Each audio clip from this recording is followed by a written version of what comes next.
যাই হোক, চরমনাওয়ালাদের কাজ হলো আল্লাহ বলা লোকদেরকে আল্লাহর সাথে নামাজি বানানো। জোরে বলেন, কি বানানো? কিন্তু কত লোক নামাজি বানাবে এই সংখ্যা আমাদের নির্ধারিত নেই, জানাও নেই, এটা আমরা বুঝিও না। আমাদের কাজ হলো দাওয়াত দেয়া। কে দাওয়াত কবুল করবেন অথবা করবেন না আপনি বুঝবেন, আল্লাহ বুঝবেন। ইসলাম হুকুমাত কায়েম করার জন্য সর্বোচ্চ চেষ্টা করা আমার দায়িত্ব। হবে কি হবে না জানি না, জানি।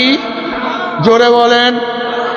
নবী নূহ আলাইহিস সালাত 950 বছর চেষ্টা করে মাত্র 40, 70 বা 80 জন লোককে হেদায়েত করছে। নবুয়তের কোনো কমতি হয়নি। এখন বয়ান করতেছি, বয়ান করব। কেউ যদি নামাজ না পড়েন আল্লাহ জিজ্ঞাসা করবে নামাজ পড়াইলি না কেন, বরং প্রশ্ন করবে হক কথা বললি না কেন, সঠিক দাওয়াত দিলি না কেন। অধিকাংশ মানুষ দাড়ি রাখে না, তুই দাড়ির বয়ান কেন করো নাই? যেহেতু তোর বড় লোক মুড়ি ছুটিয়া যাবে এজন্য দাড়ির বয়ান করস নাই। কথা কয় না, জিভটা টানিয়া দেয়। সত্য কথা বলি নাই।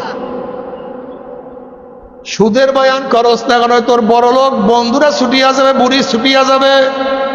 অধিকাংশ বড় লোক সুদের সাথে জড়িত। তুই পর্দার বয়ান করস না কেন? যেহেতু অধিকাংশ মানুষ পর্দা করে না, এর জন্য তুই পর্দার বয়ান সারিয়া দিছ। যদিও মানুষ তোকে দরবেশ মনে করছে, পীর মনে করছে, না আমি মাওলায় তোর কলবের দিকে তাকাইয়াছিলাম নাকি।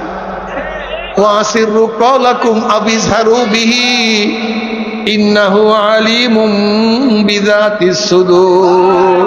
অন্তরের খবর কে জানে? আরে সব মাওলা। পর্দার বয়ান তো এখন করাই যায় না। পর্দার বয়ান কেউ শুনতেও চায় না। এই শোনেন মুসলমানরা, মুমিনেরা, গোটা দুনিয়ার কোন পীর, কোন মুহাদ্দিস, কোন মুফতি কেউ যদি পর্দা না করে তারপরে পর্দা ফরজ। কেউ যদি পর্দাকে অস্বীকার করে সে বেঈমান। এই ভালো মতো ঈমান মজবুত করেন। এই জমানে ঈমান রাখাই তো কঠিন।